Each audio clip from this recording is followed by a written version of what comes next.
वालेकुम नाज़रीन, Kohistan news service में ख़बर शामिल कंदा हलूं त थाणो बुलाखान में हज़रत इमाम हुसैन अलैहिस्सलाम ऐं संदसि जानिसार साथियुनि पारां ॾिनल लाज़वाल क़ुर्बानीअ खे भेटा पेश करण लाइ नुआखानी नंगर न्याज़ ऐं सबील जो सिलसिलो जारी आहे।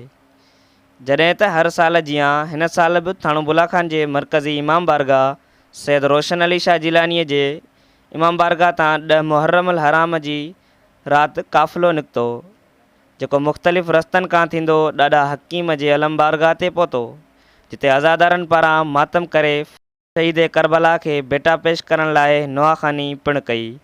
उन मौक़े ते काफ़िले में मौजूदु अज़ादारनि कोहिस्तान न्यूज़ सर्विस सां पंहिंजा वीचार वंडींदे चयो त उन जी निस्बत सां असीं जेको न हर साल जेको आहे न 10 मुहर्रम जी राति ताज़ानू करे मौला अकबर अलैहिस्सलाम खे भेटा ॾींदा आहियूं ऐं मोहम्मद मातम करे करे जेको न मौला अली अकबर खे भेटा ॾींदा आहियूं। 10 मुहर्रम अल हराम जी राति अॼु राति जे निस्बत सां साईं लतीफ़ सरकार फरमाइनि था त हसन मीर हुसैन जो जन न हीअड़े जार ख़ालिक रब सतार की न मरहींदो तिन खे।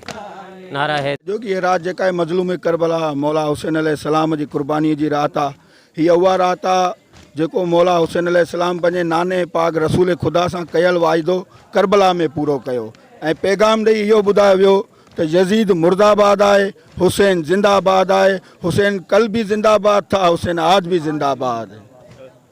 मुख़्तलिफ़ रूटनि खां पंहिंजो जुलूस हलंदो अचे ऐं इंशाअल्लाह ताला अॻियां पंहिंजो ॾाॾे जो अलम पाक आहे उतां जेको सो वरी नंगर जो बि एहतमाम आहे ऐं पंहिंजो आज़ादारी थींदी, आज़ादारी खां पोइ नंगर जो थींदो सीनाज़नी।